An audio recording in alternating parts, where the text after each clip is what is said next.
that Blake Lively has told people that there were multiple reasons that Justin Baldoni made her feel uncomfortable. It's a feminist buzzword. Uncomfortable beefing with her co-stars is a very common thing. And this is it. It's whiny, it's bratty, and it needs to end. And sometimes I had directors or producers or writers who would welcome that and invite that once they saw that I was able to offer that. And sometimes I would have people who really resented that because they were like, we just hired you to be an actor. Yet when I went in the meetings, I would just seem like I'm just there to be the actor and ready to get the gig. Blake Lively has long been seen as Hollywood's golden girl, graceful, charming, and seemingly untouchable. But according to Candace Owens, that carefully crafted image is starting to crack, and she's got the receipts to back it up. Sources suggest that Lively has been quietly pulling strings behind the scenes to control the narrative surrounding her latest scandal. But now that the full picture is coming to light, she's reportedly in full-blown panic mode. Owens, who has been meticulously piecing together a timeline, claims that Lively's supposed victim story isn't as straightforward as it seems. Rather than simply reacting to disrespect, reports indicate that she was orchestrating the situation from the very beginning, specifically targeting Justin Baldoni. Evidence suggests that the New York Times had already been working on an article about this controversy as early as October 2024, months before the public even caught wind of it. That timeline raises serious questions about whether Lively was truly reacting, or if she was the mastermind behind the entire situation. But now, with Owens exposing what she believes is the real story, Lively's carefully controlled narrative is unraveling. Her team is reportedly scrambling, trying to shift the conversation and deflect attention away from her alleged behind-the-scenes power moves. They want sympathy. They want the public to believe that Lively is the true victim. But Owens argues that this is just another example of Hollywood privilege, where A-listers are shielded by PR teams and rarely face real consequences. And this time, that safety net might be gone for good. I've seen a case so open and shut in my life, and the more of it I read and the more details that I get into, because I've been working on my timeline, I'm just shocked at how many lies were told. I wouldn't reveal that I actually need to have authorship in order to feel fulfilled. So I think that for them, sometimes that might have felt like a rug pull, because you're like, you're trying to assert yourself into something that we didn't hire you to do. And so it was a really strange position to be in. Cracked the mystery, or at least we established a very crucial part of the puzzle, which I am told by Taylor Swift's team, or I guess not by her team, but like Taylor Swift's team tried to bury what I'm about to show you. There is proof that the New York Times began working on the article even earlier, potentially back in October of 2020. The lawsuits stacking up against Blake Lively and Ryan Reynolds are making it increasingly difficult for them to maintain their carefully curated image. This is no longer just a typical Hollywood feud. Legal experts warn that the consequences could be far more serious. According to sources familiar with the legal battle, PR specialist Jed Wallace, who previously worked with Baldoni, has filed a $7 million defamation lawsuit against Lively. He claims she falsely accused him of fabricating content to damage her reputation. And this is where things get even messier. Lively initially named Wallace in her legal filings, but when it came time to escalate matters, she reportedly removed his name from the official lawsuit, almost as if she hoped no one would catch on. But they did. Meanwhile, speculation is growing around Ryan Reynolds' involvement.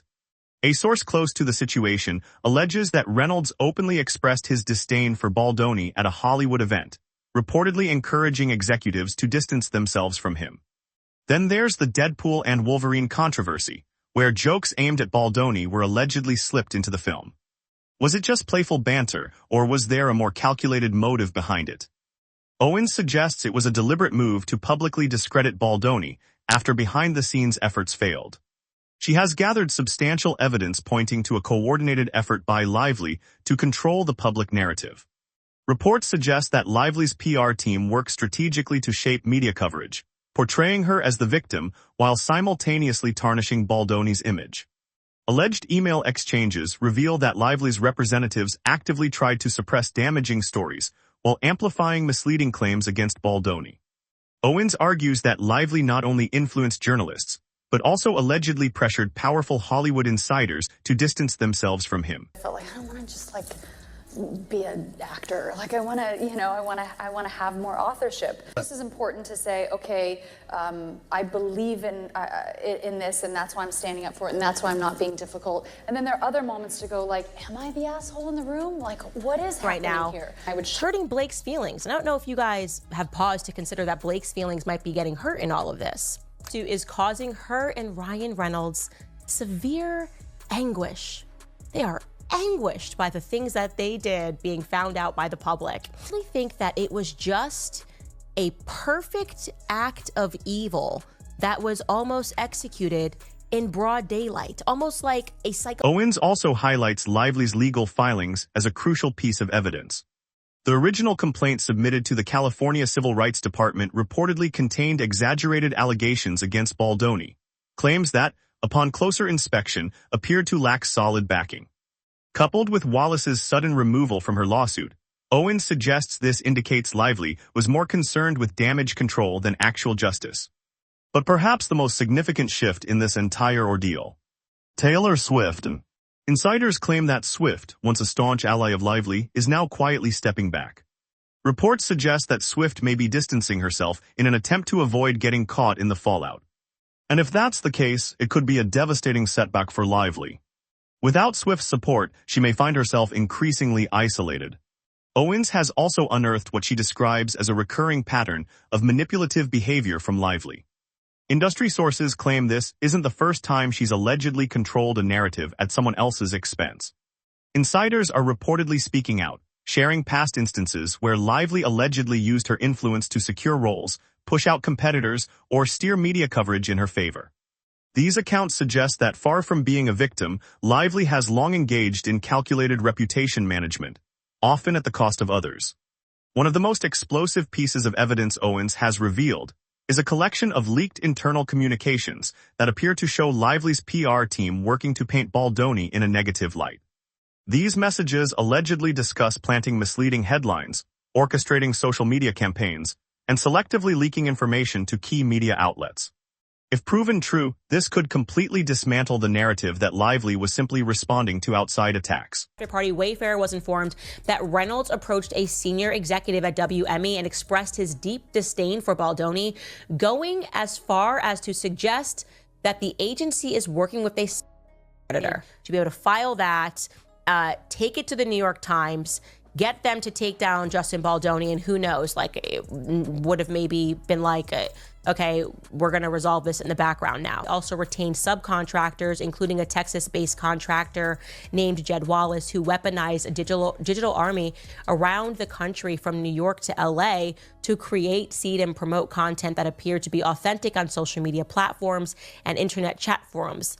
The Baldoni Wayfarer team would then feed pieces of this Additionally, legal experts analyzing the case have identified inconsistencies in Lively's statements over time. Some of her initial allegations against Baldoni appear to contradict details in later filings, fueling speculation that her team may have been adjusting their claims as the situation evolved. Owens suggests that these discrepancies could be a significant vulnerability in Lively's defense, especially with Baldoni's legal team determined to hold her accountable. Adding to the complexity is the reported involvement of Hollywood executives who were allegedly pressured to take sides. Owens claims that multiple industry insiders have come forward, revealing they were subtly coerced into backing Lively out of fear of professional consequences if they didn't comply. If this kind of influence is more widespread than previously believed, it could expose a deeper level of behind-the-scenes manipulation within the industry. And the chaos doesn't stop there. Owens has pointed out that Lively and Reynolds' PR responses often mirror each other almost too perfectly, raising questions about the extent of control they have over their public image. Their official statements regarding the controversy have been nearly identical, downplaying the allegations while shifting attention to their own supposed hardships. Owens argues that this level of coordination signals a calculated effort to avoid true accountability. Meanwhile, the public isn't letting anything slide. Every move Lively and Reynolds make is being scrutinized, and their options for damage control are quickly running out. This isn't just about one controversy. It's about a pattern of behavior that is now facing unprecedented scrutiny. Owens suggests that while Lively's PR machine is formidable, even the strongest defenses have weak points. And those weak points They're turning into full-blown fractures. She never said that. No, but I bet she thought it.